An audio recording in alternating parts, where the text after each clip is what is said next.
Assalamualaikum warahmatullahi wabarakatuh. Kami dari kelompok 1 kelas TI CCIT 6 akan mempresentasikan proyek akhir mengenai replikasi database menggunakan tools cron dan SCP.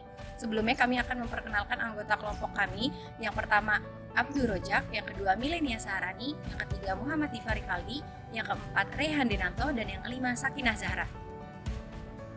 Proyek akhir ini diprogram untuk memenuhi penilaian ujian akhir semester mata kuliah sistem terdistribusi semester genap tahun akademik 2022-2023. Baik, untuk selanjutnya kita mulai dengan replikasi database. Yang pertama kita membuka XAMPP, lalu pergi ke configuration dengan my.ini. Lalu ada 4 line tambahan yang harus kita tambahkan untuk menjalankan replikasi database. Seperti yang dapat dilihat, yang kita tambahkan adalah log bin MySQL bin, server ID-nya 1, lalu ada inodb flash, log at trx commit-nya 1, synchronizing bin log-nya juga 1. Lalu kita membuat master pada device pertama. Pertama-tama kita melihat Windows IP configuration. Di sini dapat kita lihat konfigurasi dari IP masing-masing device yang kita gunakan. Untuk contoh kali ini kita menggunakan IP 192.168.188.19 seperti yang terlihat pada gambar. Yang lalu kemudian kita pergi ke project, lalu kita create directory untuk berpindah ke XAMPP MySQL bin. Lalu setelahnya kita menjalankan root dengan perintah MySQL uroot. Lalu di sini kita create user sebagai seed disk. Lalu kita identify by 1 2 3 4 5 6 7 sampai 8. Lalu setelah berhasil kita grant replication slave. Kita memberikan izin sebagai username-nya seeddisk stable with read log. Lalu setelah berhasil, di sini kita show master status. Show master status gunanya untuk nanti slave dapat mereplikasi database-nya. Di sini mengandung informasi yang penting. Lalu unlock tables. Setelah unlock tables berhasil, kita create database UAS. Kita mulai membuat database-nya. Lalu kita gunakan perintah gunakan UAS atau database yang telah kita buat. Lalu kita create table kelompok dengan ID integer primary sebagai primary key, nama varchar dengan 250 dan NIM juga sama.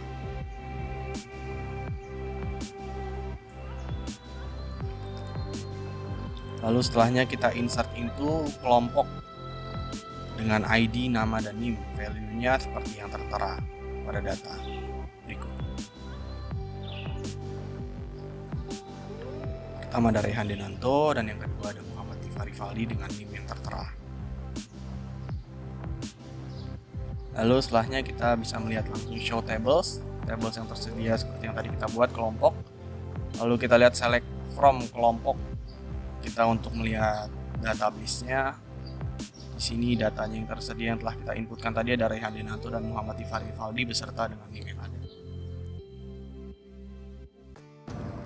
Selanjutnya pada device kedua kita melakukan change directory dengan melakukan perintah cd. Kemudian kita sambungkan dengan MySQL dengan perintah MySQL uroot. Dan berikut melakukan tampilan ketika MySQL telah terhubung. Selanjutnya kita melakukan stop slash dan melakukan perubahan directory dengan change master to ke master host yang kita buat sebelumnya. Terus ada master user, master password, port, log file, dan log post. Selanjutnya untuk melihat status slave kita melakukan perintah show slave status. Dan berikut merupakan statusnya terhadap master host, master user, master port, dan connection tree. Ada juga log post, log file. Dan di sini terdapat error dikarenakan ID server sama dengan ID server master, sehingga diperlukan untuk perubahan server ID dengan melakukan set global server ID sama dengan 2. Kemudian melakukan perintah show variable like server ID.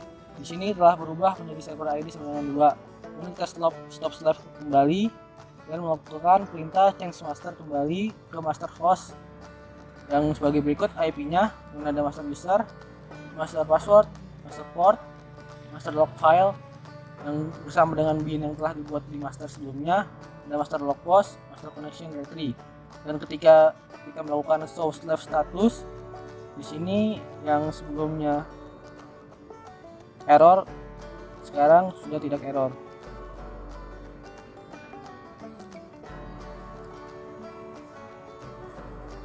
Kemudian setelah berhasil tidak ada error, kita melakukan show database. Di sini terdapat database pada file master. Database file master terdapat pada direktori kita. Kemudian kita melakukan use database, yaitu database-nya UAS, dan kita show table. Dan berikut ada show table-nya, yaitu kelompok. Kemudian melakukan perintah select from kelompok. Kemudian selanjutnya masuk ke PC ketiga, slave kedua. Di sini kita menyalakan XMPP untuk menyalakan Apache dan MySQL, kemudian melakukan config pada file my.ini, kemudian menambahkan beberapa baris kode di bawah di MySQL server, yaitu login, server ID kita atur menjadi 3, kemudian juga sampai ke InnoDB flash, itu kita masukkan ke dalam file my.ini. Nah, di sini mulai masuk membuat slave pada device ketiga. Di sini kita masuk ke CMD, kita sambungkan dengan IP master yaitu 192 sekian. Kemudian kita masuk change directory ke file XMPP, kemudian masuk ke file XMPP MySQL bin, kemudian melakukan comment MySQL uroot untuk menyambungkan kepada MariaDB. Kemudian di sini kita atur master sesuai dengan master host yang sudah dibuat, yaitu seatdisk, kemudian master password 1 sampai 8, master port, master log file dan sebagainya. Kemudian di sini kita start slave, kemudian kita tampilkan slave status. Di sini kita tidak ada error, sehingga kita bisa menampilkan database master. Semuanya tampil di sini, semua database master. Kemudian kita akan menggunakan tabel UAS dan terlihat isi tabel UAS di sini terdapat 2 row, yaitu Rehan Dinanto dan Diva Rivaldi. Masuk pada tahapan replikasi database. Di sini database UAS menampilkan tabel kelompok yang terdiri dari 2 record baris data, yaitu Rehan Dinanto dan Muhammad Diva Rivaldi, kemudian memasukkan data ke tabel kelompok dengan record Abdul Rojak dan Milenia Sarani. Di sini kami mencoba menambahkan data Sakinah Zahra ke tabel kelompok. Pada PC slave, di sini menampilkan database yang sebelumnya dilakukan penambahan data pada PC master sebelumnya. Selanjutnya di sini kita dapat melakukan ekspor database UAS ke dalam bentuk SQL dengan penamaan UAS_seatdisk SQL. Dan di sini hasil ekspornya terdapat pada folder XAMPP SQL bin. Lalu kita dapat memindahkannya pada operasi Ubuntu menggunakan VirtualBox. Selanjutnya kita mencoba mengimport data SQL tadi lewat terminal di VirtualBox dengan menggunakan command MySQL uroot -p nama databasenya lalu nama SQL-nya tadi. Setelah itu kita dapat masuk ke command line MySQL-nya dengan mengetikkan MySQL uroot -p. Selanjutnya di sini kita dapat membuat slave baru untuk PC ketiga atau untuk PC keempat, yaitu PC pada operasi sistem Ubuntu ini, dan kita dapat langsung menampilkan tabel kelompok yang sudah diimport tadi. Selanjutnya kita dapat mencoba melakukan scheduling dengan menggunakan cron. Di sini kita bisa menyalakan global event scheduler-nya dulu, lalu melihat proses listnya.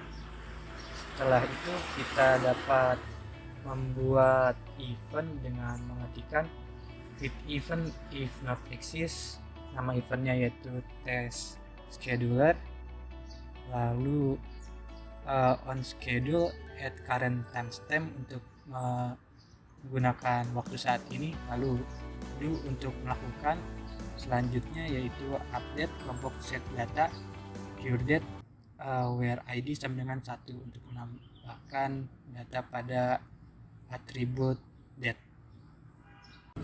Sekian proyek akhir replikasi database kelompok kami. Terima kasih khusus kepada Bapak II Muhammad Malik Matin selaku dosen pengajar matkul sistem terdistribusi.